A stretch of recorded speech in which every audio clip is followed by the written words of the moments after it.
దేవుని పరిశుద్ధమైనటువంటి శ్రేష్టమైనటువంటి నామమునకు మహిమ కలుగును గాక. మన ప్రభువును మన ప్రియ రక్షకుడు అయిన మన ప్రభు అయిన యేసయ్య శ్రేష్టమైనటువంటి నామంలో 21 దినాల ప్రతిష్ఠిత ప్రక్షాళన కూడికలలో, అలాగే 6వ రోజు కూడిక మరియు అభిషేక ఆరాధనలోనికి దైవ సన్నిధిని, దేవుని యొక్క ప్రసన్నతను, దేవుని యొక్క ప్రత్యక్షతను అనుభవించడానికి దైవ సన్నిధిలోకి వచ్చినటువంటి దేవుని బిడ్డలైన మీ అందరిని బట్టి నేను ప్రభువును స్తుతిస్తున్నాను. మీ అందరికీ కూడా పేరు పేరున వందనాలు తెలియజేస్తా ఉన్నాను. అమ్మ, మీ అందరికీ వందనాలే. బాబు, మీ అందరికీ వందనాలే. యేసయ్యకి చేతుల పైకెత్తి బిగ్గరగా స్తుతించండి. హల్లెలూయా, హల్లెలూయా. దేవనామమును మీ అందరికీ శుభములు కలుగును గాక. దేవుడు ఆయన మహా కనికరాన్ని బట్టి మరి ప్రతి రాత్రి కూడా దైవ సన్నిధిలో మనం ఇలాగ గడపడానికి దేవుడు చక్కని సమయాలు, అవకాశాలు, మనకి ఆరోగ్యం, ఆయుష్కాలం కూడా ప్రభు ఇచ్చారు. కాబట్టి చక్కగా మీరు అందరూ సద్వినియోగం చేసుకుంటూ ఉన్నారు. మరి రాత్రి కూడా చాలా మంది మరికొంతమంది బిడ్డలు జాయిన్ అయ్యారు. అంటే ఎలాగైనా అభిషేక ఆరాధన కూడా ఉంది కదని. అలాగే మరి ప్రతి రాత్రి కూడా ప్రత్యేక ప్రార్థనలు జరుగుతూ ఉన్నాయి. 21 దినాలు. ఒకవేళ ఇంతవరకు మీకున్న పరిస్థితులను బట్టి, మీకున్న బాధ్యతలో, మరి బంధకాలో, బాధలో నాకు తెలియదు, కానీ ఒకవేళ ఏ కారణం చేతనైనా మీరు రాలేకపోతే ప్రభు మిమ్మల్ని ప్రేమించి, మనందరినీ కూడా ఉజ్జీవింప చేయడానికి, ఆయన శక్తితో నింపడానికి గొప్ప ప్రక్షాళన కార్యాలు మన జీవితాల్లోనేమి, మన కుటుంబాల్లో ఆయన జరిగించడానికి మరి ఇష్టపడే ఈ కూడికల్ని ఒక ప్రణాళికతో, ఒక ఏర్పాటుతో దేవుడు మరి నియమించి ఉన్నారు కనుక ఈ ప్రత్యేకమైనటువంటి ప్రతిష్ఠిత ఈ ప్రక్షాళన పండుగల్లో మిగిలి ఉన్నటువంటి దినములను కూడా మీరు సద్వినియోగం చేసుకుని తద్వారా దేవుని యొక్క ఆశీర్వాదములు మీ అందరూ పొందాలని మనసారా దేవుని సేవకుడిగా మరొకసారి మీ అందరికీ ఆహ్వానము పలుకుతున్నాను. దేవుడు అలాగే మిమ్మల్ని అందరినీ సిద్ధపరిచి బలపరిచి నడిపించును గాక. ఆమేన్. హల్లెలూయా. మంచిది. నేరుగా మన వాక్యంలోనికి వెళదాం. ఈ వారంలో దేవుడు మనకి ఇచ్చినటువంటి 2వ సందేశంగా విజయానికి 7 అడుగులు. చెప్పండి అందరూ మీ నోటితోటి, విజయానికి 7 అడుగులు. ఎవరైతే మరి అడుగులు వేశారో వాళ్ళు మనకు నేర్పిస్తున్నారన్నమాట. పరిశుద్ధ గ్రంథంలో ఉన్నటువంటి చరిత్ర పాఠాలు ఏవైతే ఉన్నాయో, ఏమంటే అవి ఎందుకు పరిశుద్ధాత్ముడు రాయించి మన ముందు పెట్టారు అని అంటే, నేను ఎప్పుడూ ఒక మాట చెప్తా ఉంటాను. ఎందుకొరకు ఈ విషయాలన్నీ ఏమంటే ప్రభు గ్రంథస్థం చేశారు అని అంటే, ఒకటి మనకు బుద్ధి కలగడానికి, 2 మనము బోధ పొందడానికి.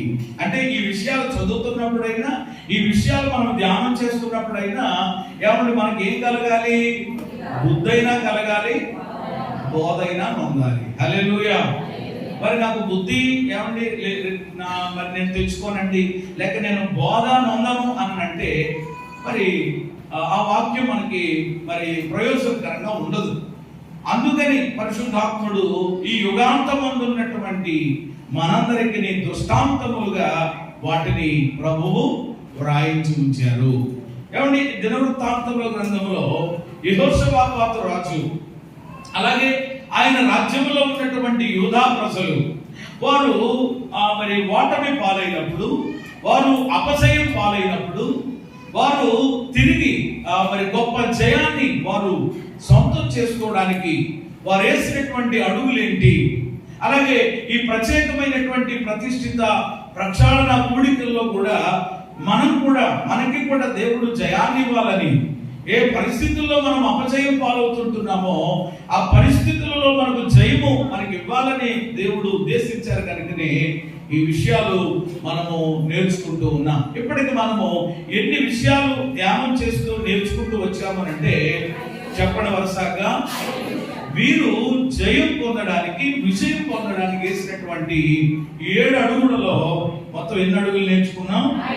నిదానంగా మీరు ఒకదాని తర్వాత ఒకటి క్రమమైనటువంటి రీతిలో మీరు చెప్పగలిగినట్లయితే మీరు చక్కగా వింటున్నారని ఏమంటే నేను కూడా అర్థం చేసుకోగలుగుతాను. మొదటి అడుగు చెప్పండి. వారు వేసినటువంటి మొదటి అడుగు ఏంటి? దేవుని యొక్క విచారించడానికి వారు మనస్సు నిలుపుకున్నారు. ఏం నిలుపుకున్నారంట? మనం ఏం చేయాలన్నా ముందు ఏం నిలుపుకోవాలి? అది మనసు లేకపోతే, మనసు నిలుపుకోకపోతే ప్రార్థన మనము చేయలేము, దైవ సన్నిధికి కూడా ఏది కొట్టాయి. కాబట్టి వాళ్ళు మంచి అడిగేశారన్నమాట. ఒకటి మనస్సు నిలుపుకున్నారు, రెండవది దానితో పాటు ఉపవాసాన్ని కూడా ప్రకటించుకున్నారు, మూడవది ఏం చేశారండి? దేవుని కొనియాడారు. దేవుని కొనియాడారు. వారికి అవసరతలు ఉన్నాయి, అక్కడ వారికి ఉన్న పరిస్థితి ఉంది, కానీ దానిని వివరించలేదు. ముందు అడగడం కాదు, ముందు దేవుని కొనియాడారు. అలాంటి అనుభవం మనం కూడా కలిగి ఉండాలి, నేర్చుకున్నాం. నాలుగవ అడుగు ఏమిటి అని అంటే ఏం చేశారంటే వాగ్దానములను ఎత్తి ప్రార్థించారు. అవును, మనము ఆరాధించేటువంటి దేవుడు వాగ్దానాలు చేసేటువంటి దేవుడని, ఎవరిని వాగ్దానాలు చేయడమే కాదు వాటిని నెరవేరుస్తాడు కూడా. అయితే వాటిని ఎత్తుపట్టి ప్రార్థించడం మనకు రావాలి. తప్పకుండా మనము ఏమైనా విజయం పొందుకుంటాం. ఐదవ అడుగు ఏమిటి అని అంటే ఏం చేశారండి? వాళ్ళ స్థితి ఏదైతే ఉందో అది తీసుకెళ్ళి ఎక్కడ పెట్టారు? దేవుని ముందు పెట్టారు. ఎమ్మెల్యే గారి ముందు, ఎంపీ గారి ముందు, ప్రెసిడెంట్ గారి ముందు, అత్తగారి ముందు, మామగారి ముందు, తండ్రి ముందు, తల్లి ముందు, ఇంకా ఇవన్నీ కూడా చెప్పలేదు కానీ ఎవరి ముందు కాదు, కానీ ముందు ఎవరి ముందు పెట్టారనమాట. అది మన స్థితి. ముందు ఎవరి ముందు పెట్టాలి? దేవుని ముందు పెట్టాలి. ఏమన్నా మనం ఎవరి వైపు చూడాలి? దావీదు ఏమన్నాడు? ఏ తట్టు చూస్తున్నానన్నాడు? కొండల తట్టు చూస్తున్నానన్నాడా? కొండల తట్టు అన్నాడా? కొందరు కొండల వైపే చూస్తారనమాట. కాబట్టి మీరందరూ ఎంత మంచోళ్ళు అని అంటే ఏమంటే 21 దినాలు రాత్రుళ్ళు దేని వైపు చూడటం మానేశారు. చాలా మంది కొండల వైపు చూడటం మానేసి కొండల వైపు చూస్తున్నారు. అలాంటి వాళ్ళందరూ స్తోత్రం చెప్పండి. ఒకవేళ ఇంటికి వెళ్ళిన తర్వాత చూస్తారా? పంపదీసి అయిపోయింది కదా ప్రార్థన అనుకుని ఇక చూడకండి. చూస్తే ఏమైపోద్ది? కొండ చూడగానే, పూర్వకొండ చూడగానే, లేకపోతే అందులో మంచి మరి ఇదవుతుంది అనుకో, టెంప్ట్ అయిపోయేటువంటి అవకాశం ఉంటుంది. కాబట్టి 21 దినాలు ఏమంటే కొండల వైపు కాక కొండల వైపు చూచుదుము గాక. కొండలంటే ఏ కొండలు? ఏమంటే కొండల వైపు అని అంటే ఏమంటే దేవుని వైపు మనం చూడాలి. కొండల తట్టు నేను కరువు ఎత్తుచున్నాను కానీ నాకు సహాయము ఎక్కడి నుండి అంటే దేవుని వైపే మనం చూడాలి. దేవుని ముందే మన స్థితి పెట్టాలి. అప్పుడు దేవుడు తప్పకుండా మనకు విజయాన్ని ఇస్తాడు. ఎన్ని మాటలు నేర్చుకున్నాం? ఈ రాత్రి ఒకే ఒక్క మాట, అంటే మనకి ప్రత్యేకమైనటువంటి ప్రార్థనలు మీ అందరి కోసం ప్రార్థన చేయాలి కనుక, దాని కొరకు కొంత సమయాన్ని కేటాయించాలి కనుక ఈ రాత్రి ఒకే ఒక్క మాట జ్ఞాపకం చేసి మీ అందరి కొరకు నేను ప్రార్థన చేయబోతున్నాను. ఈ రాత్రి ప్రభు మిమ్మలను దర్శించబోతున్నారు. హల్లెలూయా. ఎవరు బలహీనతలో ఉన్నారా? ప్రభు బలపరచబోతున్నారు. బంధకములలో ఉన్నారా? విడుదల ఇవ్వబోతున్నారు. అపజయాల మధ్యలో ప్రయాణం చేస్తున్నారా? విజయాన్ని దేవుడు ఇవ్వబోతున్నారు. మళ్ళా ప్రత్యేకంగా నేను చెప్పగలదు కదా, ఏమంటే ఆమేన్ అని విశ్వాసంతో పలికితే అలాగే మీ జీవితంలో జరుగుతుంది. మేము అనవండి అని అంటే మీరు అలాగే ఉంటాయి. మేము అనమండి, మేము అలా ఆమేన్ అని అంటే మరి ఇప్పుడు ఎంత ఎనర్జీ ఇదైపోతుంది అని అంటే మనం ఒక్కొక్క మాట ఏమంటే శుభవచనం, దీవెన వచనం, ఆశీర్వాద వచనం వచ్చినప్పుడు విశ్వాసంతో ఏం పలకాలి? అది కూడా 10 సార్లు చెప్పాల్సిన పని లేదు కదండి.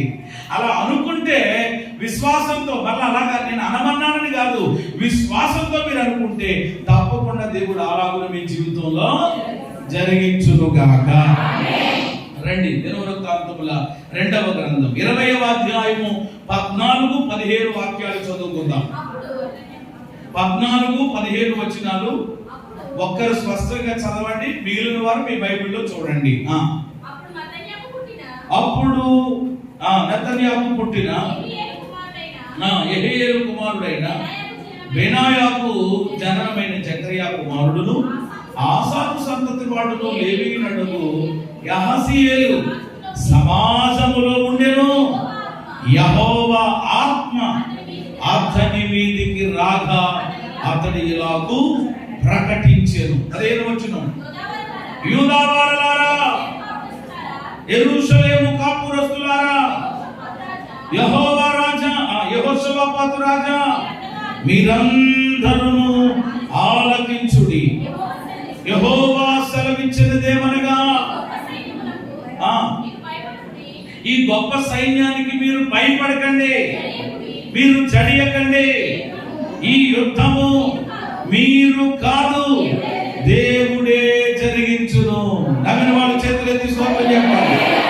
ఈ యుద్ధము యెహోవాదే, ఈ యుద్ధము రాజులు మనకెవ్వరు లేరు, శూరులు మనకెవ్వరు. పాడాలందరూ రాజులు చప్పట్లు కొట్టి, శూరులు మనకెవ్వరు లేరు, సైన్యములకు అధిపతి అయిన యేసయ్యా మనంద, సైన్యములకు అధిపతి అయిన యెహోవా. అందరి మాట, యుద్ధము యుద్ధము హల్లెలూయా. యుద్ధం అంట చెప్పండి, ఎవరు జరిగిస్తారు? ఈ యుద్ధము మీరు కాదు, దేవుడే.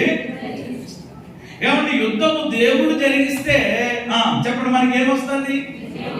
యుద్ధము మనం చేస్తే, యుద్ధం మనం చేస్తే కొంతమంది ఏం చేస్తారంటే, నేను చేస్తాను ఇలాగే మన ఖర్చు, ఇలాగే మన కొడవలి అని, ఏం చేసావయ్యా తక్కువ పక్కనే అన్నట్లుగా ఉంటుంది.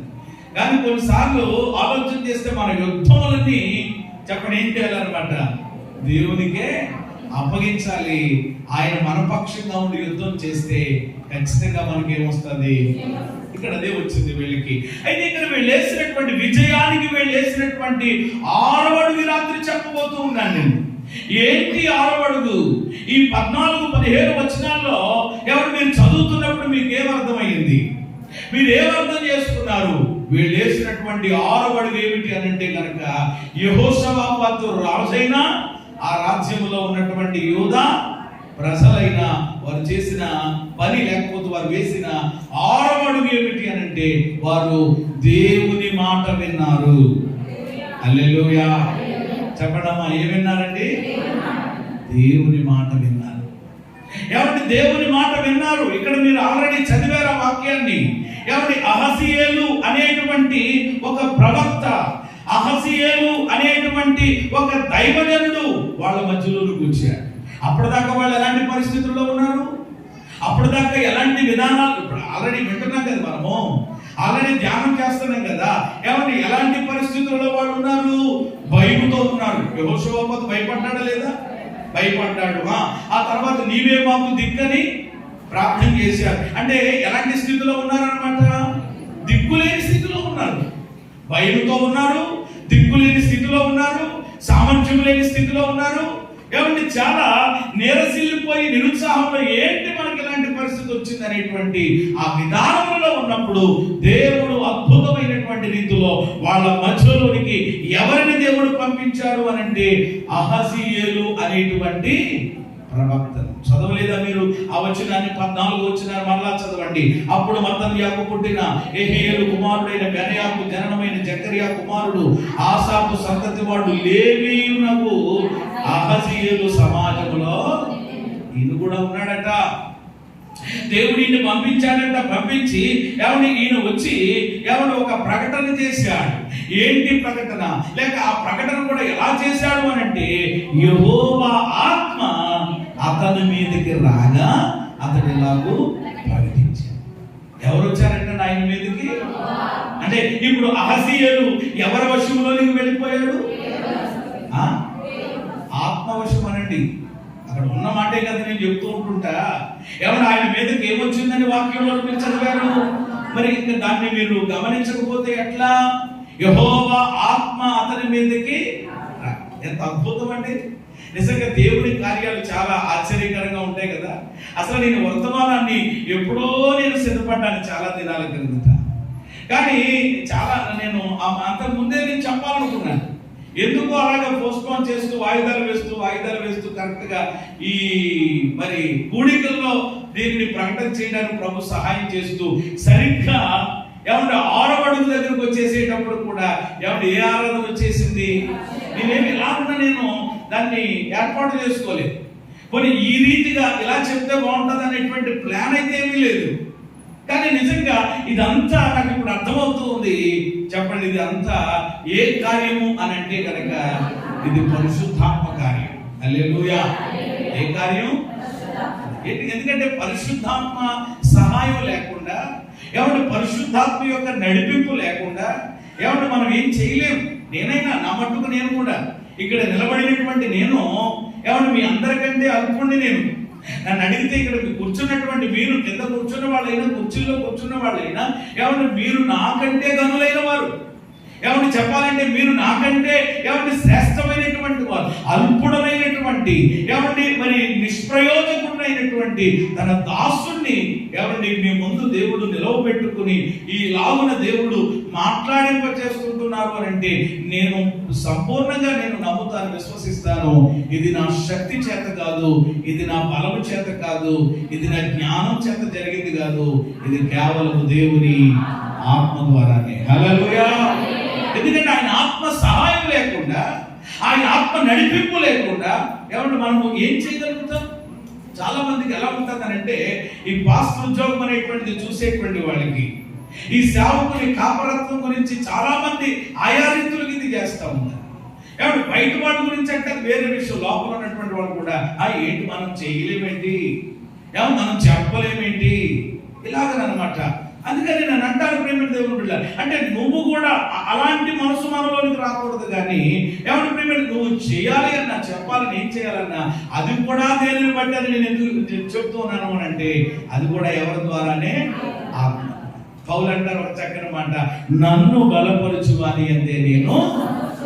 దేవుడు బలపరచకపోతే మనం ఏమి ఎంత వాళ్ళు అంటే అసలు మన బ్రతుకు ఎంత అంటే మన జీవితం ఎంత? ఇంతలో కనబడే అంతలో మాయమయ్యేటువంటి నీటి బుడగలాంటి జీవితం, ఆవిరి లాంటి జీవితమే ప్రభువు తన కృప చేత ఏమంటే బలపరిచి సహాయం చేస్తున్నారు కదా. కాబట్టి దైవ సేవకుడు ఒక మాట చెప్తా ఉన్నారు అని అంటే ఏమంటే ఇక్కడ దైవ సేవకుడు కానీ సేవకురాలు కానీ నిలవబడ్డామేమనంటే కనుక పరిశుద్ధాత్మ తండ్రి మాకు సహాయం చేస్తూ మా నోటికి మాటలు అందిస్తున్నారు కనుకనే ఇదిగో మేము ఈ మాటలు మీకు ప్రకటించగలుగుతున్నాం. దేవునికి మహిమ కలుగును గాక. ఇప్పుడు అహజీయేలు ఏమంటే దేనితో నింపబడ్డాడట? యెహోవా ఆత్మ అతని మీదకి రాగా. ఎవరు రాగా? దేవుని ఆత్మ.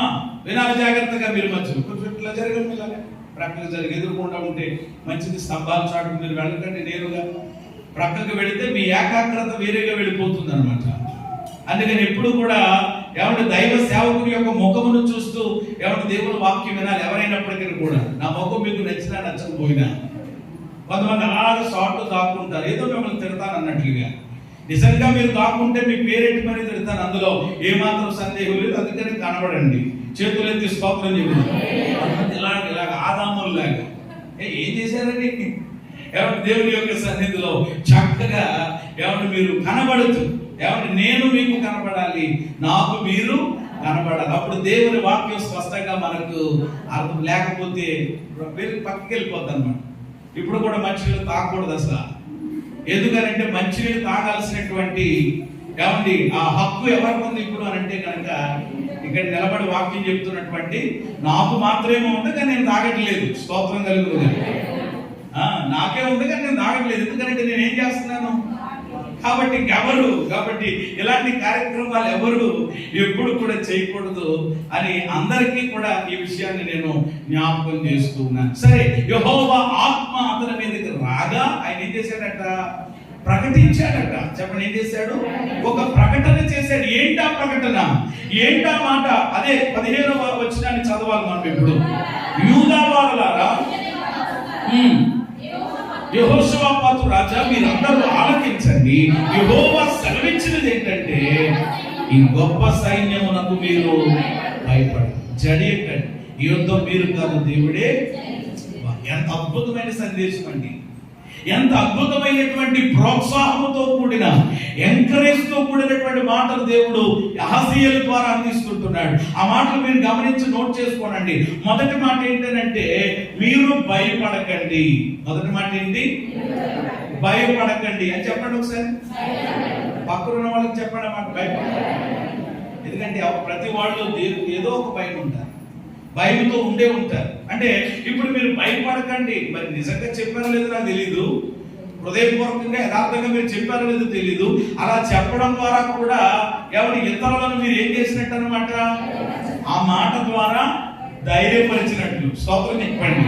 కాబట్టి మొదటి మాట ఏం పడకండి, రెండవది జడియకండి, మూడవ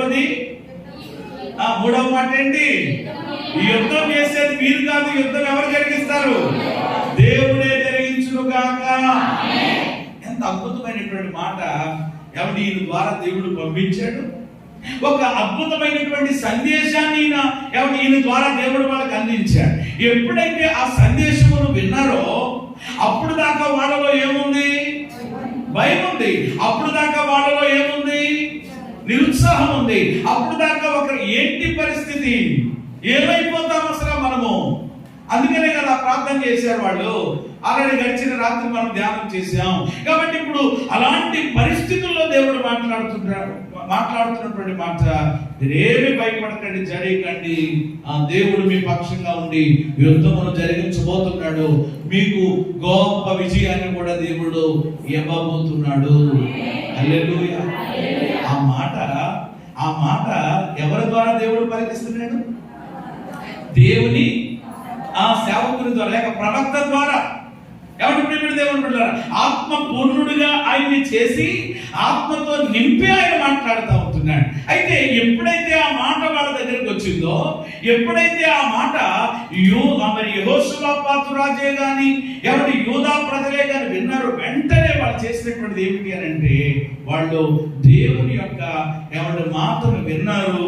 ఆ దేవుని యొక్క మాటకు వాళ్ళు విధేయతను చూపించారు. హల్లెలూయా. దేవుని మాటకి ఏం చూపించారు?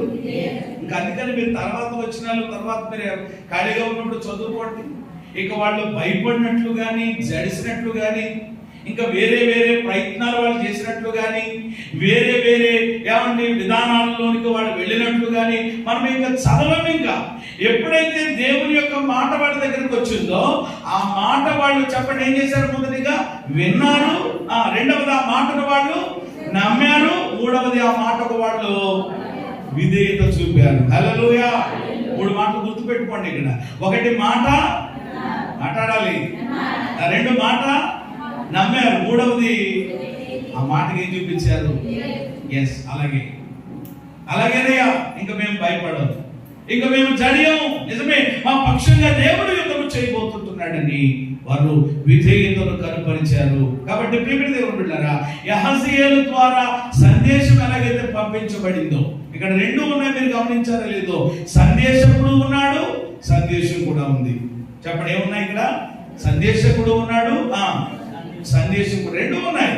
సందేశకుడు యెహజీయేలు, సందేశం అందులో ఆల్రెడీ 15 వచనంలో మనం చదివాం ఏంటో. కాబట్టి ఎప్పుడైతే వాళ్ళ దగ్గరికి ఆ సందేశం వచ్చిందో వాళ్ళు దానికి ఎవరు లోబడ్డారు. దేవుని మాట సేవకుని ద్వారా బయలుపరచబడుతుంది. ఈ మాట మనసులో పెట్టుకోండి. దేవుని మాట ఎలా బయలుపరచబడుతుంది? సేవకుని ద్వారా. ఏమంటే చాలా మంది ఆయన మాట్లాడగలిగిన దేవుడే, ఏమన్నా అందరికీ ఒకే ప్రత్యక్షత ఇవ్వడు దేవుడు. అబ్రహాముతో దేవుడు ఏం చేశాడు? అబ్రహాముతో దేవుడు ఏం చేశాడు? వాగ్దానం చేయడం. మీరు అదే నేను అంటున్నాను, కరెక్ట్ అవ్వాలి దేవుని వాక్యానికి. ఎక్కడో మీరు అసలు ఆలోచించకుండా ప్రక్కకి ఎక్కడికి వెళ్ళనివ్వకూడదు. మైండ్ సెట్ ని వాక్యం మీదనే ఏమండి మనము దృష్టి పెట్టాలన్నమాట. అబ్రహాముతో దేవుడు ఏం చేశారు అని అంటే, ఆకాశంలో నుండి స్వరముతో అబ్రహామా అన్నారా లేదా? మాట్లాడారు. ఏమంటే ఇలా ఉన్నా ఆ తర్వాత ఇస్సాకుకు కూడా, యాకోబుకు కూడా ప్రత్యక్షత. అయితే ఏమంటే అందరికీ ఒకేలా ఉండదు. మీరు గమనించినట్లయితే ఏమంటే కొందరితో డైరెక్ట్ గా దేవుడు ఆకాశంలో నుండి మాట్లాడడం, స్వరం ద్వారా మాట్లాడడం ఇలా ఉంటుంది. కానీ ఎక్కువ సార్లు మీరు బైబిల్లో అటు పాత నిబంధనలో కానీ కొత్త నిబంధనలో కానీ మీరు గమనిస్తే దేవుడు ఏం చేస్తూ వచ్చారు అని అంటే, మధ్యలో చెప్పండి, ఎవరిని పెట్టి? ప్రవక్తల ద్వారా. చెప్పండి, ఇంకా దైవ సేవకుల ద్వారా, దీర్ఘదర్శకుల ద్వారా, ఇలా ఉన్నారనమాట. వీళ్ళ ద్వారా దేవుడు ఏం చేశారు? మాట్లాడారు. దేవుడు డైరెక్ట్ గా మాట్లాడగలరు, కానీ ఆ ప్రత్యక్షత వాళ్ళకి ఇవ్వలేదు.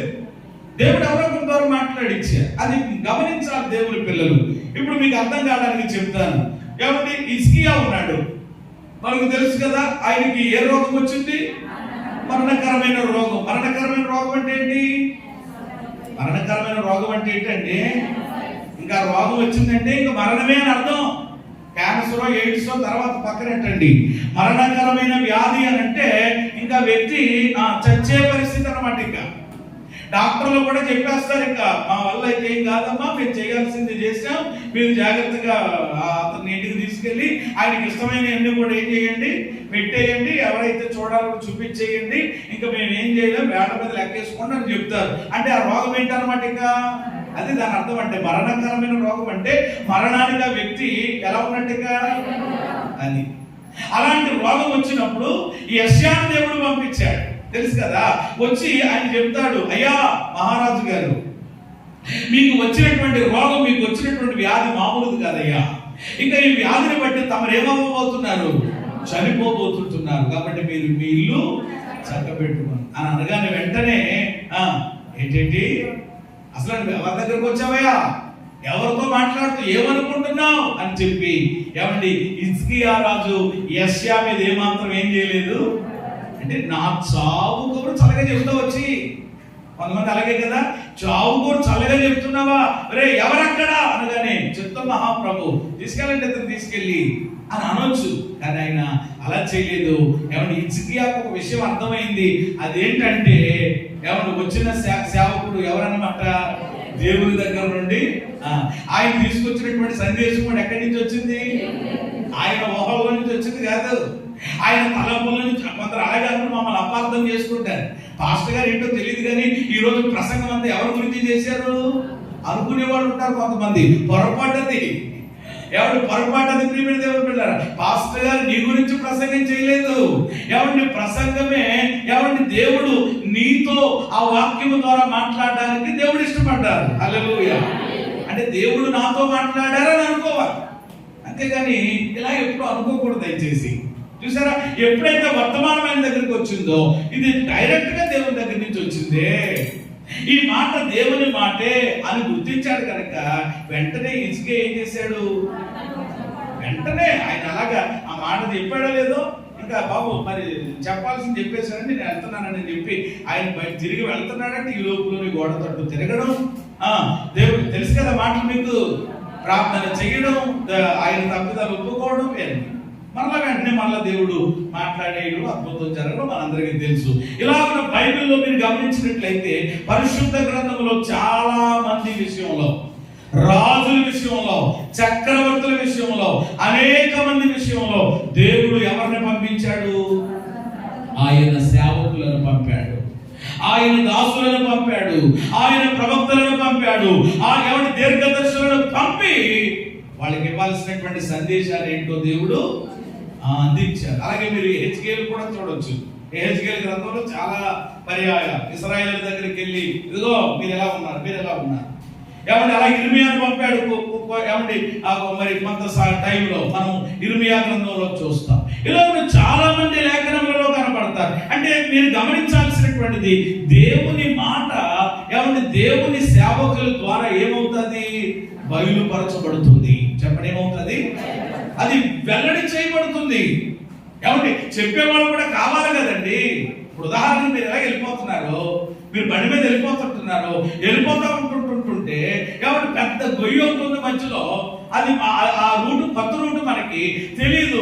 అందుకని చెప్పి అవతల నుంచి వస్తున్నటువంటి వ్యక్తి ఏమన్నాడంటే, బాబు బాబు కొంచెం ఇక్కడ చూసుకోండి, ఆయన పెద్ద గొయ్యి ఉంది, ఇప్పటికే చాలా మంది అందులో పడిపోయారండి, చాలా మందికి పళ్ళు ఊడిపోయినాయి, చాలా మందికి మోకాళ్ళు చెప్పలు బదలాసిపోయి కొంచెం అని ఎవరో చెప్పారు.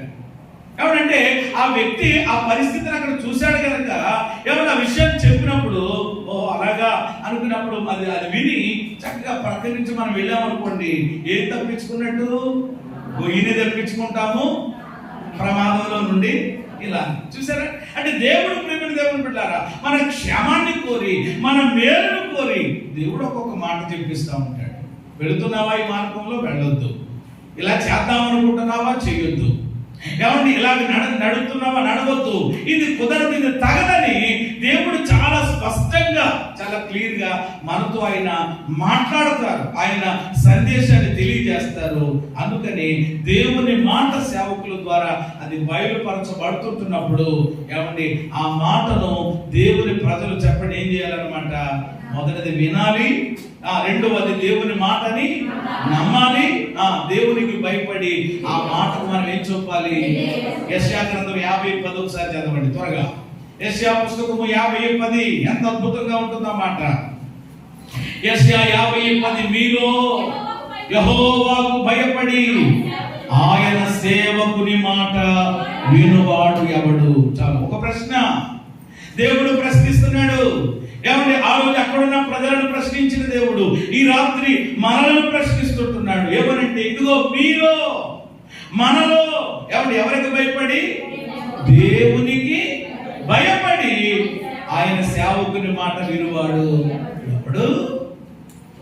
ఎవడైనా ఉన్నాడా? ఎవరైనా ఉన్నారా? నేనున్నానయ్యా, నేనున్నానయ్యా, అవునయ్యా, నేను నమ్ముతుంటున్నానయ్యా, నేను భయపడుతూ. చూసారా? అంటే ఆ మాటను మనము వినాలి అన్న ఎవరు మొదట చెప్పండి ఏం కలగాలన్నమాట? దేవుని భయం. చెప్పండి ఏ భయం? మీలో యెహోవాకు భయపడి ఆయన సేవకుని మాట వినివాడు. అంటే దేవునికి భయపడితే తప్పకుండా మనం ఏం చేస్తాం చెప్పండి? సేవకుని మాట వింటాం. హల్లెలూయా. దేవుని భయం లేని వాళ్ళు, దేవుని భయం లేని వాళ్ళు, దేవునికి భయపడని వాళ్ళు చెప్పండి ఏ మాట అన్నమాట? నాకు చెప్పాలి అవయ్యా, నాకు తెలియదచ్చి, మేము చదవలేదండి, మేము వెళ్ళలేదండి, ఎప్పటి నుంచి ఏంటయ్యా మేము అని ఇంకా ఏదో తీసుకొస్తాం. అలాంటి వారు ఈరోజు చాలా మంది, అందరూ నేను చెప్పను, కొంతమంది ఉన్నారు. కాబట్టి అది చాలా నష్టం మన జీవితాల్లో తెచ్చిపెడుతుంది. అది గమనించాలి ఎవరికి వాళ్ళు. మీలో భయపడి దేవుని సేవకుని యొక్క మాట వినువాడు ఎవడు అనే ఆలోచన. ఇక్కడ సేవకుడు అని అంటే కనుక ప్రియమైన దేవుని బిడ్డలారా రెండు అర్థాలు వస్తాయి. ఒకటి, ప్రియమైన దేవుని బిడ్డలారా ఆ ఆలోచన చేస్తే అది మన ప్రభు అయిన యేసయ్య కూడా, సాక్షాత్తు మన ప్రభు అయిన యేసయ్య. ఆయన కూడా ఎవరు చెప్పండి? సేవకుడే. ఈ భూమి మీదకి ఎలా వచ్చాడు? ఆయన సేవకుడిలాగే వచ్చాడు. హల్లెలూయా. సేవకుడిలాగా వచ్చాడు. ఏం చేశాడు? ఆయన సేవే చేశాడు. కాబట్టి ప్రియమైన దేవుని బిడ్డలారా యేసయ్య మాట అయినా దేవుని యొద్ద నుండి వచ్చినటువంటి మాట అయినా ఇంతకీ నేను మిమ్మల్ని ఒక ప్రశ్న అడిగినా అదేంటి అని అంటే, పాస్టర్ గారు మీరు అస్తమాటండి దేవుని మాట వినాలి, లేకపోతే సేవకుని మాట వినాలి, పాస్టర్ గారి గురించి చెప్తున్నాను మీరు వినాలి అని మీరు చెప్తా ఉంటారు కదా. మరి ఎందుకు మేము వినాలండి? అసలు మేము ఎందుకు విధేయత చూపించాలి అనే ఒకవేళ ఆలోచన మీకు కలిగితే నేను మిమ్మల్ని అడుగుతుంటున్నాను ఇక్కడ నిలవబడి దేవుని వాక్యంతో పరిచర్య చేస్తున్నటువంటి మేము మీకు అందించేటువంటి యొక్క మాటలు ఎక్కడ నుండి మేము అందిస్తున్నాము, ఎక్కడ నుండి మేము వాటిని మీకు ప్రకటించడం జరుగుతుంది? ఎక్కడ నుండి? మాకంటూ వేరే పుస్తకము మరొకటి బైబిల్ లేదు. పరిశుద్ధ గ్రంథంలో నుండి. హల్లెలూయా. పరిశుద్ధ గ్రంథం అంటే ఏంటి చెప్పండి? ఇది దేవుని యొక్క మాటలతో నింపబడిన అద్భుతమైన మూట. పరిశుద్ధ గ్రంథం అంటే దేవుని యొక్క మనసు ఇది, దేవుని హృదయం ఇది. ఒక వ్యక్తి దిక్చూచి ఒక రకంగా చెప్పాలనంటే నా జాతకం ఏంటండి అంటారు కొంతమంది. చూడండి ఒకసారి అని అంటే నేను అంటాను మన జాతకంతా ఎవరెవరో దగ్గర చూపించుకోవడమో, లేకపోతే మన రేఖ ఎలా ఉందంటారు కొంతమంది. ఈ రేఖ మన రేఖలన్నీ ఎలా ఉన్నాయో తెలియజేసేటువంటి అద్భుతమైన ప్రేమ లేకే మన చేతిలో ఉన్నటువంటి ఒకసారి దేవుని వాక్యాన్ని బట్టి స్తోత్రం చెప్పండి. హల్లెలూయా. కాబట్టి మేము చెప్పేటువంటి మాటలు మా సొంత మాటలు కాదు. మేము చెప్పేటువంటి మాటలు 40 అంటే దేవుని మాట మేము చెప్తాం. ఒకవేళ మీకు ఏదైనా డౌట్ వచ్చిందనుకో, వాక్యము కానిది వాక్యములో లేనిది ఏదైనా చెప్తే అప్పుడు వెంటనే మీరు ఏం చేయొచ్చు? మాస్టర్ గారు ఏంటంటే మీరు ఎలా చెప్పారు? మరి ఈ రకంగా చెప్పారంటని అందులో నిర్మోహమాటం లేకుండా ఏమంటే చక్కగా మీరు అడగొచ్చు. అందులో ఏమంటే ఏమాత్రం కూడా ఏమంటే సందేహము లేదు. కాబట్టి దేవుని మాటలే మేము దేవుడు చెప్పమన్నటువంటి మాటలే, దేవుడు తెలియజేయమన్నటువంటి మాటలే అందిస్తుంటున్నప్పుడు అది దేవుని మాటగా నమ్మి ఆ దేవుని మాటకు విధేయత చూపితే మనకేమొస్తుంది? విజయం వస్తుంది. హల్లెలూయా. విజయం ఎవరు సొంతం చేసుకోవాలి అనే తపన కలిగినటువంటి వారందరూ చెప్పండి, దేవుని మాట ఖచ్చితంగా వింటారు. వినాలి కాదు, వింటారు. ఖచ్చితంగా వింటారు. ప్రియమైన దేవుని బిడ్డలారా, నాకు విజయం వద్దు, ఏమొద్దు, ఏదో అలాగా వెళ్ళిపోనివ్వండి అని అంటే లేదు. బైబిల్లో మనకు తెలుసు, మాట విన్న ప్రతి చోట ఏం జరిగాయి? అంటాడమ్మా, మాట విన్న ప్రతి చోట ఏం జరిగింది? అది కానా పిల్ల. అది ప్రియమైన దేవుని బిడ్డలారా, ఏమంటే పేతురు గారు వలేసేటువంటి ఆ సందర్భమా? ఎన్ని చెప్పాలి? ఏమంటే ఎక్కడైనా చూడండి, ఏమంటే ప్రియమైన దేవుని బిడ్డలారా, సేవకుని యొక్క మాట విని విధేయత చూపిన ప్రతి చోట కూడా ఏం జరిగింది? నయమానుకు ముందు కోపం వచ్చింది, కానీ తర్వాత కొంచెం ముందు కొంతమందికి అర్థం కాదనమాట. ఏమంటే ఏదేదో అనేసుకుంటారనమాట. ఏంటి అలాగన్నారు, ఎలాగన్నారు ఏంటి అని. కానీ ఆలోచించి దైవజనుడు చెప్పినట్లు వెళ్ళి యోర్దాను నదిలో మునిగినప్పుడు ఆయన ఏమయ్యాడు? అంటాడేమా అయ్యాడు కదా. సారేపతి విధవరాలు కూడా దేవుని మాటకు, ఆ దైవ సేవకుని మాటకు లోబడి అలాగేనయ్యా మీరు చెప్పినట్టే చేస్తాను అని చేసినప్పుడు ఏం చూసింది? అంటాడేమ్మా, ఇవన్నీ దేవుని కార్యాలు జరిగినాయి లేదా? జరగలేదు అన్న వాళ్ళందరూ స్తోత్రం చెప్పండి. మీరందరూ చాలా ఎలక్ట్గా ఉన్నారు. మిమ్మల్ని జస్ట్ అలాగా పరీక్షించడానికి అలాగే ఉండాలి దేవుని సన్నిధిలో. చూసారా, ఎక్కడ ఏమంటే దేవుని మాట విన్నా, దేవుని సేవకుని మాట విన్నా అక్కడ ఏం జరిగాయి అన్నమాట? స్వస్థతలు జరిగాయి, విడుదలలు జరిగాయి, అద్భుతములు జరిగాయి. ఏమంటే పరిశుద్ధాత్మ కార్యాలు కూడా చూసుకోండి. బైబిల్లో మీరు అవసరం ఇప్పుడు అన్ని చూపించట్లేదు. సేమ్ టైం ఇంకొక మాట చెప్తాను. ఎక్కడైతే దేవుని మాట వినలేదో, ఎక్కడైతే దేవుని యొక్క సేవకుల యొక్క మాట వినలేదో, దేవుడు అలాగే చెప్తా ఉంటాడు. ఈ పాస్టర్లు అలాగే చెప్తా ఉంటారు. వీళ్ళకి పనే ఉంది. 21 రోజులు అంటారు, 50 రోజులు అంటారు, 40 రోజులు అంటారు, ఎన్ని రోజులైనా అంటారు అని ఇలాంటి కామెంట్స్ కూడా మాట్లాడేటువంటి వారు, బయట వాళ్ళ గురించి నేను చెప్పను, లోపల ఉన్నటువంటి వాళ్ళు కూడా మాట్లాడేటువంటి పరిస్థితులు ఉంటాయి. ప్రభు వారిని క్షమించును గాక, ప్రభు వారిని దర్శించును గాక. అంతే కదా, మరి మనం ప్రార్థన చేయడం తప్ప ఏం చేయలేం కదా. కాబట్టి ఇలా ఉన్నప్పుడు దేవుని బిడ్డలారా, కొందరు మాట్లాడేటువంటి పరిస్థితుల్లో దేవుని యొక్క మాట వినకుండా, సేవకుని మాట వినకుండా వాళ్ళు అలాగే చెప్తారులే. ఒక్కొక్కరు అంటారు, నేను ఎవరి మాట, కొంతమంది అంటారు నా మాట నేనే, వాళ్ళ మాట వాళ్ళే. కొంతమంది వాళ్ళే ఏం చేసుకోరట, నమ్మరట. ఎంత భయంకరం ఆలోచన చేయండి ప్రేమిని. అలాగే కూడా చాలా మంది ఉన్నారు. మీరు బైబిల్లో నేను ఇప్పుడు మేలుల గురించి, విజయాల గురించి చెప్పాను. అలాగే దేవుని మాట ఎక్కడైతే ఎవరైతే వినలేదో, సేవకుని మాట వినకుండా, ఖాతర చేయకుండా పక్కగా పెట్టేశారో అక్కడ ఏం జరిగాయి? అది రాదు మనకి, అది మాత్రం రాదు మనకి. ఎందుకంటే అది ఎలాంటి కొంచెం కష్టం కదా. ఎక్కడైనా సరే, అటు చరిత్ర పుస్తకాల్లోనా, అటు పాత నిబంధన కొత్త నిబంధన, దేవుని మాట ఎక్కడ ఎవరు వినలేకపోయినా, సేవకుని మాట ఎక్కడ ఎవరు వినలేకపోయినా అక్కడ ఏం జరిగింది? మీరు చెప్పకపోయినా నేను చెప్తాను. నష్టాలు జరిగాయి, కష్టాలు వచ్చాయి, ఇబ్బందుల్లోనికి వెళ్ళిపోయారు, సమస్యల్లోనికి వెళ్ళిపోయారు, ప్రమాదాల్లోనికి వెళ్ళిపోయారు. ఇంకా చెప్పాలంటే కొంతమంది దేవుని ఉగ్రతకు కాలేకపోయారు. కారణం ఏంటి? మాట. అందుకనే కదా 81వ కీర్తనలో అయ్యో అంటున్నాడు దేవుడు. ఎప్పుడంటారు అయ్యో అని? అయ్యో అనే శబ్దం ఎప్పుడు వస్తుందండి? ఇబ్బంది వచ్చిన తర్వాతే కదా దేవుడు అంటున్నాడు, అయ్యో నా ప్రజలు నా మాట. ఎంత మేలు! సరే, మాట వింటే మేలు, వినకపోతే అంతే సమస్య, ఇబ్బంది, శోధన. కొన్నిసార్లు అర్థం చేసుకోవాలన్నమాట. నేను దేవుని మాట వినడం లేదు కాబట్టి, దేవుని మాట విధేయత చూపించట్లేదు కాబట్టి ఇలా జరుగుతుందేమో అని అనుకోరన్నమాట. అది సరి చేసుకోవడం ఉండదు. తప్పకుండా దేవుని బిడ్డలు ఆ విధానం, ఆ స్పర్శ ఎప్పటికీ కలిగి ఉండాలి. చివరిగా ముగింపులో ఒక మాట నేను జ్ఞాపకం చేసి ముగిస్తాను. ఏమంటే విన్నవారందరూ, దేవుని మాట విన్నవారందరూ బైబిల్లో మేలులు పొందుకున్నారు, అద్భుతాలు కూడా వాళ్ళ జీవితాల్లో చూశారు. అంత మాత్రమే కాదు, ఒక సందర్భాన్ని బట్టి ఈ రాత్రి ఏ ఆరాధన? హలో, ఏ ఆరాధన అండి? సామెతల పుస్తకం చూడండి ఒకసారి, మొదటి అధ్యాయం. దేవుడు ఏమంటున్నాడు చూడండి, ఎంత చక్కగా మాట్లాడుతున్నారు. సామెతల పుస్తకము 1:23 నా గద్దింపును విని తిరుగుడి, ఆలకించుడి, నా ఆత్మను మీ మీద కుమ్మరించెదను. హల్లెలూయా! ఎంత అద్భుతమైన మాట. ఈరోజు వాగ్దానం చదివారా? అనుదిన వాగ్దానం. ఈరోజు ఎంతమంది వాగ్దానం చదివారు? మరి రోజు పంపిస్తున్నటువంటి వాగ్దానం సెల్ ఫోన్లో ఉన్నవాళ్ళు చదువుతారు, చూస్తారు. ఏమండి, అనుదిన వాగ్దానం ప్రతిరోజు.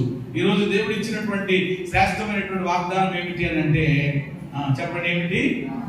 చూసారా, ఎవ్వరు కూడా అంటే బిజీ అయిపోయారనమాట. రాత్రులే ఈ ప్రార్థన, మనకి పగలు కూడా ఉంటే ఇంకా మిమ్మల్ని ఏమంటే ఎలా ఉంటుందో పరిస్థితి. ఈ రోజు దేవుడు ఇచ్చిన శ్రేష్టమైన వాగ్దానం ఏంటంటే, మనుషులందరి మీద ఉన్న ఆత్మను ఏం చేస్తానన్నాడు దేవుడు. ఇక్కడ కూడా అలాగే నా ఆత్మను మీ మీద కుమ్మరిస్తాను. ఇది కూడా ఏంటన్నమాట? వాగ్దానమే. చెప్పండి, ఇది కూడా ఏంటి? అదే వాగ్దానాల గురించి మాట్లాడుకున్నాం కదా రాత్రి. ఇది కూడా వాగ్దానమే. దేని గురించిన వాగ్దానం ఇది? ఆత్మను గురించిన వాగ్దానం. చెప్పండి, దేని గురించిన? బైబిల్లో స్వస్థతల గురించి, విడుదల గురించి, రక్షణ గురించి, పాప క్షమాపణ గురించి, ఇలా చాలా ఉన్నాయి. అలాగే ఆత్మను గురించిన వాగ్దానం ఇది.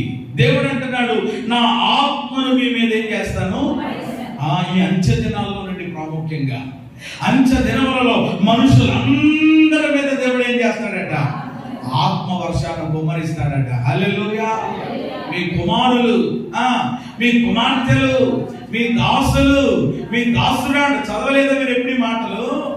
అయ్యయ్యో, ప్రియమైన దేవుడు బిడ్డలారా, అంటే అందరి మీద దేవుడు బలక ఏం చేయబోతున్నాడు? ఆత్మను కుమ్మరించబోతున్నాడు. ఎవరిని? నిన్ను అభిషేకించబోతా ఉన్నాడు. ఆయన శక్తితో నిన్ను నింపబోతా ఉన్నప్పుడు, పరిశుద్ధాత్మ నీ మీదకి వచ్చినప్పుడు నీవు శక్తి పొందుకోబోతా ఉన్నావు. ఎప్పుడు అనంటే నా గద్దింపులు విని తిరగండి. ఆలోచించండి. నేను చెప్తున్నాను. ఎవరికి మీకు ఇవ్వాల్సినటువంటి సందేశాన్ని ఇస్తున్నాను. దేవుడు పలు విధములుగా మాట్లాడతారు. అక్కడ ఉన్న సందర్భాన్ని బట్టి మాట్లాడతారు. మన దేవుడు తెలుసండి ఎలా మాట్లాడాలో. కొందరు అర్థం కాదు. కానీ ఇప్పుడు ఉదాహరణకి అక్కడ అహజీయలు వచ్చి ఏమని సందేశం ఇచ్చారు, అది ఏ సందేశం అని ఆలోచన చేస్తే అది ప్రోత్సాహకరమైనటువంటి. ఎందుకంటే వాళ్ళు ఆల్రెడీ అంటే బైబిల్లో ఉన్నవాడిని ఏం చేయాలి? భయంతో కరెక్ట్ ఆడిపోతున్నాడు అనుకోండి. ఆయన ఏం చేయాలి? మనం వెళ్ళి, అయ్యో బాబు ఇప్పుడైనా బాబు 2 కేసులు వెళ్ళి ఇలాగా, అయ్యో బాబు ఈ డెంగ్యూ ఫీవర్ మామూలు కాదట, ప్లేట్లెట్స్ తగ్గిపోతే ఇంకా మామూలుగా ఉండదట, అది కూడా దొరకదట అని అంటే ఏమైపోతాడు? డామ్ అంటాడు ఒకేసారి. అంటే ధైర్యం చెడినటువంటి వ్యక్తిని ఏం చేయాలి మనము? అది ఏం పర్వాలేదు, ఇదేంటి అసలు అని అనాలన్నమాట. చూసారా? అంటే ఎక్కడ, ఎప్పుడు, ఏ సందేశం ఏ విధంగా ఇవ్వాలో ఎవరికి తెలుసు? దేవునికి తెలుసు. సందర్భాన్ని బట్టి ఇస్తారు అది. ఎందుకంటే ఇక్కడ వాళ్ళకున్న పరిస్థితి అది. అందుకని భయపడకండి, జడియకండి. యుద్ధం చేసేది ఎవరు కాదు. ఒకవేళ మీరు అనుకుంటున్నారేమో, నేనే కట్టాను ఇల్లు, నేనే కొన్నాను పొలం, నేనే చదివించాను పిల్లోడిని, ఎవరు అనే విధానం వస్తుందేమో. రానివ్వకండి. ఇది మీరు కాదు, ఎవరన్నమాట? దేవుడే జరిగిస్తారు అని ఒక ప్రోత్సాహకరమైన. అన్ని సమయాలు మళ్ళీ అలాగ ఉండవు. కొన్నిసార్లు దేవుడు ఏం చేస్తాడనమాట, నేను ప్రేమించు వారిని గద్దించి శిక్షిస్తున్నాను అని దేవుడు అంటాడు. ఆ మాట విను, ఎక్కడికి వెళ్తున్నావు, ఏం చేస్తున్నావు అని. అంటే అక్కడున్న పరిస్థితిని బట్టి, అక్కడ ఉన్నటువంటి ఎవరి విధానాన్ని బట్టి మనం దారి తప్పిపోతున్నాం. ఏమండి, దేవుని చిత్తంలో నుండి తొలగిపోతున్నాం, లోక మర్యాదలో కలిసిపోతున్నాం. అప్పుడు దేవుడు మనల్ని ఏం చేస్తాడు? అలాగే వెళ్ళండి, పర్వాలేదు, చేయండి అలాగే అని అండు. అక్కడ ప్రేమిన దేవుని బిడ్డలారా, ఎలాంటి సందేశం మనకి ఇస్తాడు అని అంటే హెచ్చరిక సందేశం. హల్లెలూయా! మనల్ని ఏం చేస్తాడన్నమాట దేవుడు? హెచ్చరిస్తాడు. అప్పుడు నీకేమవుతుంది? గుచ్చుకుంటుంది. గుచ్చుకున్నా నువ్వేమవకూడదు, నొచ్చుకోకూడదు. స్తోత్రం చెప్పండి. సరే, ఎవరు గుచ్చుకున్నప్పుడు ఏం చేసుకోకూడదు, నొచ్చుకుంటే ఏమవుతుంది, ఎవరి ఇబ్బంది వస్తుంది. బైబిల్లో ఒక ఆయన ఏం చేసుకున్నాడు, అరే బాబు నువ్వు పరలోకం వెళ్ళాలని బాగానే వచ్చావు కానీ నీకు ఉన్నదంతా అప్పేసినాదని నా వెనకాల వచ్చాయని అంటే ఆ మాట వినగానే ముఖం ఏం చేసుకున్నాడట, చిన్న గుచ్చుకున్నాడట. గుచ్చుకున్నది ఎప్పుడైతే ముఖం చిన్న గుచ్చుకుని ఎలాగో చెప్తా ఉంటారు, నేను ఏదో అభిషేకారాధన అంటే రోజు ఏమంటే నేను అలాగనుకున్నాను ఎలాగనుకున్నానని చెప్పి ఇంకా ప్రార్థన అవ్వకుండా ముఖం మార్చేసేసుకుని వెళ్ళిపోతే లేనిపోని ఇబ్బంది కదా. అందుకని ఎప్పుడు కూడా దేవుని మీద కానీ దేవుని వాక్యం మీద కానీ దేవుని సేవకుని మీద కానీ దేవుని సన్నిధి మీద కానీ మనకి ఏముండకూడదు, అవి కూడా ఉండకూడదు. హల్లెలూయా. కలిగితే ఎవరికి ఇదివరకు ఎప్పుడో చెప్పారు, గుర్తుందా మీకు? ఆ పాస్టర్ గారు రాగానే యోహాను 3:16 అన్నారట. యోహాను నిన్నేరా 3:16 అన్నట్లుగా. అంటే ఇందుకే యోహాను 3:16 మనకు తెలుసు, దేవుడు లోకమును, కానీ అది వాక్యంలో ఉంది. కానీ ఆయనకి అర్థమైంది ఏంటి, పదే యోహాను 3:16 అంటే ఆయనకి ఎలా ఉందంటే చాలా పప్పు కింద వేసుకున్నాడంటే అలాగా ఇలాగా మొత్తం మీద వాక్యం అవ్వకుండా వెళ్ళిపోయాడు. ఈ పాస్టర్లు అందరూ ఇంతే. నేను వస్తే మరియమ్మ గురించి చెబుతాడు అనుకున్నాను. ఈయన ఎవరి గురించి అట, యేసయ్యను మోసినటువంటి ఆ చక్కయ్య, పొట్టి చక్కయ్య అంటారు కదా, చక్కయ్య గురించి చెప్తారంటుంటే ఈయన ఎందుకు అని ఇదేంటి పాస్టర్ గారు ఎవడు వాక్యం చెప్తానే ఉన్నాడు కానీ ఆ బ్రదర్ అటు ఇటు కథలికలు, ఆ పరిస్థితులు, పేసు విధానం, లేవడం, వెళ్ళిపోవడం ఇదంతా కొంచెం అనుమానం వచ్చి ఏమన్నా మళ్ళంటే బాబుని కేకేసి, బాబు ఏంటి కొంచెం నేను వాక్యం చెప్తున్నప్పుడు ఆయన దగ్గర కొంచెం ఈ విధానం చూశాను, ప్రశాంతంగా లేడు, మొత్తం మీద ఇబ్బంది పడి వెళ్ళిపోయాడు.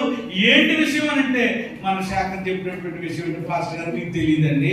ఎవరు అతని పేరు ఏంటంటే యోహాన్ అండి, అతనికి ఏమో 3 భార్యలండి, 16 మంది పిల్లలండి.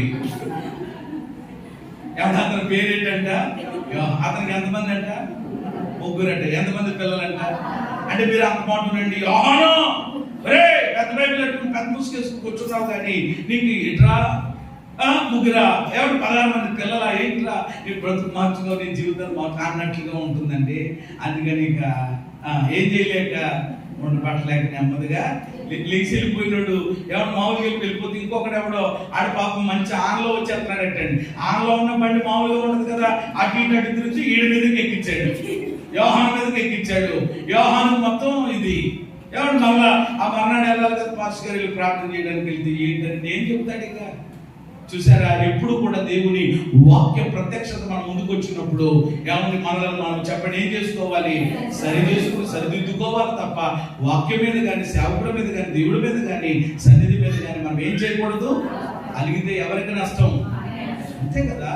చాలా సార్లు అలిగి అలాగని ఎలాగని అంటే దేవుడే నాతో మాట్లాడాడు, అబ్బా ఎంత కృప నాకు ఇచ్చాడు, నన్ను నేను సరి చేసుకుంటాను అని ఆ భావన రావాలి తప్ప అలా చేసుకున్న ప్రతి వాళ్ళు కూడా అనేకులకు ఆశీర్వాదకరంగా మారారు. ఈ రాత్రి నేను ముగింపులో చెప్పేటువంటి మాట, దేవుని ఆత్మ మన మీద కుమ్మరించబడాలన్నా చెప్పడం మనం ఏం చేయాలి, దేవుని మాట వినాలి, దేవుని యొక్క మాటను నమ్మాలి, దేవుని మాటకు విధేయత చూపాలి. వేలేసినటువంటి ఎన్నో అడుగు చెప్పండి, 6 అహజ్యేలు ద్వారా దేవుడు తెలియజేసినటువంటి సందేశాన్ని వాళ్ళు విన్నారు. ఓహో నిజమే, దేవుడు చెప్పేశాడు. ఇంకా దేవుడే భయపడద్దు జరగద్దని చెప్పినప్పుడు చెప్పండి ఇంకేం చేయాలి, ధైర్యంగానే ఉన్నారు కదా. అలాగే ఉన్నారు. అదేంటో తెలియదు కొంతమంది, అంత అద్భుతంగా వాక్యం వస్తుంది ఆ రోజు, భయపడకు నా కుమారి, భయపడకు నా కుమారుడా, ఎంతమంది వచ్చినా 10,000 మంది నీ మీద పడినా ఏది నీకు రానివ్వను అని అంత అద్భుతంగా దేవుడు చెప్పినా కానీ ఆ తర్వాత మళ్ళీ మన దగ్గరికి వచ్చి ఏంటో అర్థం కావట్లేదండి అయ్యారు. ఏంటట ఇప్పుడు దాకా మాట్లాడింది ఏంటి, ఇప్పుడు దాకా దేవుడు బలపరిచింది ఏంటి, ఏమంటే ఎంత ధైర్యపరిచారు. మన నిజంగా దేవుని వాక్యాన్ని మనం నమ్మి విశ్వసిస్తే మనలో ఏమొచ్చేయాలిక ధైర్యం వచ్చేసి ఆ ధైర్యంతో ముందుకెళ్ళిపోవాలి తప్ప ఇంకా మరలా దాని గురించి ఏం చేయకూడదు, చింత పడకూడదు, కలవర పడకూడదు, వేదన పడకూడదు. కాబట్టి దేవుని మాట వాళ్ళు విని విధేయత చూపించారు, విజయాన్ని సొంతం చేసుకున్నారు. విజయానికి వాళ్ళు వేసినటువంటి 6వ అడుగు. ఈరోజు మనం కూడా దేవుని యొక్క మాటలు ప్రభు అందిస్తున్నారు. ఈ ప్రక్షాళన కూడికల్లో ఎప్పటికే 5 రోజులుగా, ఈ 6 రోజులుగా ప్రభు మనతో ఎంతో సూటిగా స్పష్టంగా మాట్లాడుతున్నారు. ఈ 6 రోజులే కాదు, రాగల దినాల్లో కూడా ప్రభు మనతో మాట్లాడబోతున్నారు. ఆయన దాసుల ద్వారా, దాసురాల ద్వారా, ఇంకా అభిషక్తులైనటువంటి అనేక మంది సేవకుల ద్వారా. ఒకవేళ మేము చెప్తే మీకు సరిగా అర్థం కావట్లేదేమో, మీకు అర్థమయ్యే రీతిలో ఒకవేళ మేము మీకు వాక్యమును అందించలేకపోతుంటున్నామేమో. ఏ విధము చేతనైనా మీరు ఆధ్యాత్మికంగా బలపరచబడాలి, మీరు విజయాన్ని పొందుకోవాలి, మీరు దైవ భక్తుల ముందుకు వెళ్ళాలనేటువంటి ఉద్దేశంతో ఏరి ప్రార్థించి ఎవరైతే బాగుంటుందని కొన్ని నెలలుగా దేవుని యొక్క సన్నిధిలో ప్రార్థించి ప్రార్థనాపూర్వకంగా అభిషక్తులైనటువంటి సేవకుల దగ్గర డేట్లు తీసుకుని వాళ్ళని మన దగ్గరికి ఆహ్వానించేది కూడా ఎందుకు కొరకు అని అంటే, మనం అందరం కలిసి ఎవరి మాట వినడానికి, ఆత్మ సంగములతో చెప్పుచున్న మాట. కాబట్టి వాళ్ళు వేసిన 6వ అడుగు మనం కూడా వేద్దాం. మన జీవితాల్లో గొప్ప విజయాన్ని సొంతం చేసుకుందాం. అట్టి కృప దేవుడు మనందరికీ దయచేయును గాక.